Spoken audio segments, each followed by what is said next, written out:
கடைக்காரங்க சொல்லாத 20 மார்க்கெட்டிங் டிப்ஸை பற்றி நம்ம பார்க்க போகிறோம். அதாவது நாம் ஒரு கடைக்கு போவோம், ஒரு பொருளை வாங்கணும்னு நினச்சிட்டு போவோம். ஆனால் பார்த்தீங்கன்னா வரும்போது 3 பொருள் வாங்கிட்டோம். நாம் ஏன் தேவையில்லாத பொருட்களை வாங்குகிறோம் அப்படிங்கிறத பற்றி நான் உங்களுக்கு சொல்ல போகிறேன். வாங்க வீடியோக்குள்ளே போகலாம். யோகம் டீல் சேனல் நேயர்கள் அனைவருக்கும் வணக்கம். நான் உங்கள் அன்புமணி. நாம் இன்னைக்கு எதை பற்றி பார்க்க போகிறோம் அப்படின்னா, நீங்கள் ஒரு கடைக்கு போய் ஒரு பொருளை வாங்கிட்டு வரதுக்காக போகிறீங்க, ஆனால் வரும்பொழுது 3 பொருளோட வரீங்க. இது எப்படி நடந்தது? உண்மையிலேயே அந்த பொருள் உங்களுக்கு தேவையா? பல நேரங்களில் இல்லை. அப்படின்னா ஏன் வாங்குனீங்க? அதுக்கு காரணம் மார்க்கெட்டிங் சைக்காலஜி. உலகம் முழுதும் இருக்கக்கூடிய பெரிய நிறுவனங்கள் பயன்படுத்துகிற 20 மார்க்கெட்டிங் ஸ்ட்ராட்டஜியை பற்றி நாம் இப்போ பார்ப்போம். இதை தெரிஞ்சுக்கிட்டீங்க அப்படின்னா நீங்கள் ஒரு ஸ்மார்ட் பையராக மாறலாம். ஃபர்ஸ்ட் பார்த்தீங்கன்னா 999 ட்ரிக். ஏன் அவங்க 1000 ரூபான்னு எழுதாமல் வெறும் 999 ரூபான்னு எழுதியிருக்காங்க? மனித மூளை என்ன செய்யும் அப்படின்னா முதல் நம்பரை மட்டும்தான் பார்க்கும். அவங்க 999 ரூபான்னு எழுதியிருக்கிறது நாம ஏதோ 900 ரூபாய்க்கே கொடுக்குற மாதிரி நினைச்சுப்போம். ஆனால் அதோட விலை உண்மையிலேயே 1000 ரூபா தான். வெறும் 1 ரூபாயை குறைக்கிறதுனால அவங்களுடைய விற்பனை பல மடங்கு அதிகமாகுது. அடுத்தது பார்த்தீங்கன்னா லிமிடெட் ஸ்டாக் ஆஃபர். இந்த இது பார்த்தீங்கன்னா only 2 items left, fast selling, limited quantity. இந்த வார்த்தைகள்லாம் உங்க மூளையில ஒரு பயத்தை உருவாக்கும். இப்ப வாங்கலைன்னா வேற எப்பவுமே கிடைக்காது அப்படின்னு உங்க மூளையை நினைக்க வைக்கும். இதுக்கு ஸ்கேரிட்டி எஃபெக்ட்னு பேரு. அடுத்தது பாத்தீங்கன்னா ஃபிளாஷ் சேல்.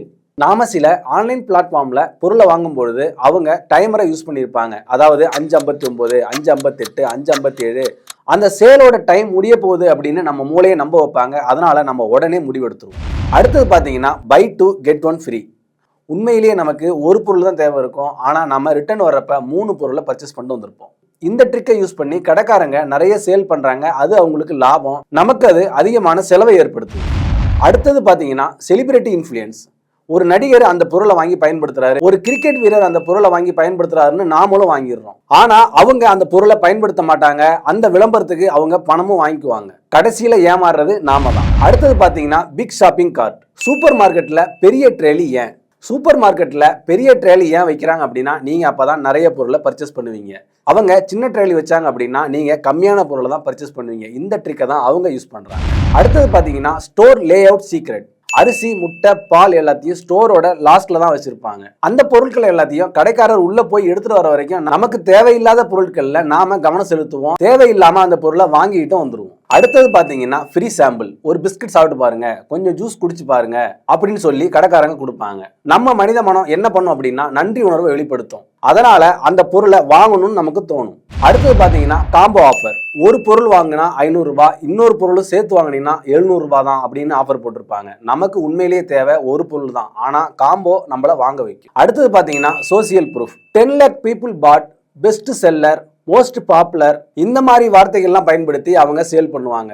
மற்றவங்க வாங்கினாங்கிறதுக்காக நாம ஏன் வாங்கணும்? அடுத்தது பாத்தீங்கன்னா அட்ராக்டிவ் பேக்கேஜிங். ஒரே தரமான 2 பொருளை, ஒரு பொருளை நல்ல அழகான பேக்கேஜ் பண்ணியிருப்பாங்க, இன்னொன்று சாதாரண பேக்கேஜ் பண்ணியிருப்பாங்க. நாம என்ன பண்ணுவோம்? அழகான கவர் இருக்கிறதா நம்ம வாங்குவோம். இதுதான் அட்ராக்டிவ் பேக்கேஜ் சேல். அடுத்தது பாத்தீங்கன்னா ஹை லெவல் பிளேஸ்மெண்ட். அதாவது கடைக்காரங்களுக்கு லாபம் தரக்கூடிய பொருட்களை கண்மட்ட அளவில் வச்சிருப்பாங்க, குறைஞ்ச லாபம் தரக்கூடிய பொருட்களை கீழே வச்சிருப்பாங்க. அடுத்தது பார்த்தீங்கன்னா ஃப்ரீ டெலிவரி ட்ராப். நாம ஒரு பொருளை ஆன்லைனில் 450 ரூபாய்க்கு வாங்கியிருப்போம். ஆனால் ஃப்ரீ டெலிவரி ஒன்றுனா 500 ரூபாய்க்கு மேலே பர்ச்சேஸ் பண்ணணும்னு இருக்கும். அப்போ நம்ம தேவையில்லாத வேற ஒரு பொருளையும் சேர்த்து தான் பர்ச்சேஸ் பண்ணுவோம். அடுத்தது பார்த்தீங்கன்னா சப்ஸ்கிரிப்ஷன் ட்ராப். ஃப்ரீ ட்ரையல் வெர்ஷனை யூஸ் பண்ணுறதுக்காக நாம ஆட்டோ ரினியூவல் ஆப்ஷனும் செலக்ட் பண்ணியிருப்போம்.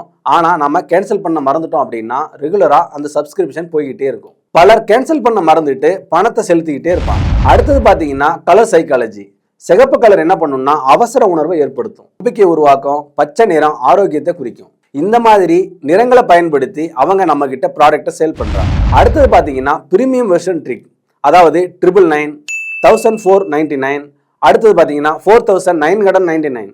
நமக்கு இந்த மாதிரி 3 ஆப்ஷன் கொடுப்பாங்க. நாம நடுத்தர ஆப்ஷனை சூஸ் பண்ணுவோம். அடுத்தது பாத்தீங்கன்னா ஃபியர் மார்க்கெட்டிங்.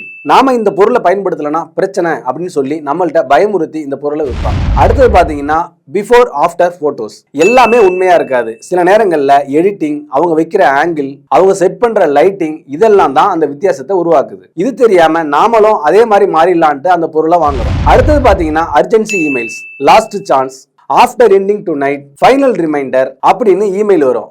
உண்மையிலேயே அது கடைசி சான்ஸ் இல்லை. அடுத்தது பாத்தீங்கன்னா எமோஷனல் பையிங். மிகப்பெரிய தந்திரம் இதுதான். மக்கள் லாஜிக்கை வச்சு வாங்க மாட்டாங்க, எமோஷனல் வச்சு தான் வாங்குறாங்க. அப்புறம் லாஜிக்கை வச்சு அதை நியாயப்படுத்துவாங்க. எப்படி ஸ்மார்ட் பையரா ஆகலாம்? ஏதாவது வாங்குறதுக்கு முன்னாடி இந்த 5 கேள்வியை நீங்க கேளுங்க. இந்த பொருள் உண்மையிலேயே உங்களுக்கு தேவையா? இந்த பொருளை வாங்காம விட்டுட்டா உண்மையிலேயே இழப்பு ஏற்படுமா? இந்த பொருளை 7 நாள் கழிச்சும் உங்களுக்கு வாங்கணும்னு தோணுமா? இந்த பொருள் உங்களோட நேரத்தையும் பணத்தையும் மிச்சப்படுத்துமா? நான் இந்த பொருளை உண்மையிலேயே வாங்குறேனா இல்ல விளம்பரத்துக்காக வாங்குறேனா அப்படின்னு இந்த 7 கேள்வியும் நீங்க உங்களுக்குள்ள கேட்டுக்குங்க. இதுக்கெல்லாம் எஸ் அப்படின்னு பதில் இருந்ததுன்னா கண்டிப்பா அந்த பொருளை வாங்குங்க. நண்பர்களே, மார்க்கெட்டிங் அப்படின்றது உங்களை ஏமாத்துறதுக்காக இல்ல, அது உங்க முடிவை மாத்துது. அதை புரிஞ்சுக்கிட்டா நீங்க ஏமாற மாட்டீங்க, ஒரு நல்ல பையரா மாறுவீங்க. பணத்தை சம்பாதிக்கிறதை விட பணத்தை புத்திசாலித்தனமா செலவு பண்றது ரொம்ப முக்கியம். இனிமே நீங்க ஒரு பொருளை வாங்க போனீங்க அப்படின்னா அந்த பொருளை மட்டும் பார்க்காதீங்க, அதுக்கு பின்னாடி இருக்கக்கூடிய சைக்காலஜி சேர்த்து பாருங்க. நீங்க இது மாதிரி மார்க்கெட்டிங்கால எந்தெந்த பொருளை வாங்கி ஏமாந்துருக்கீங்க அப்படின்றத கண்டிப்பா மறக்காம கமெண்ட் செக்ஷன்ல கமெண்ட் பண்ணுங்க. நன்றி. மீண்டும் ஒரு பயனுள்ள யோகம் டீல் வீடியோல சந்திப்போம். வணக்கம்.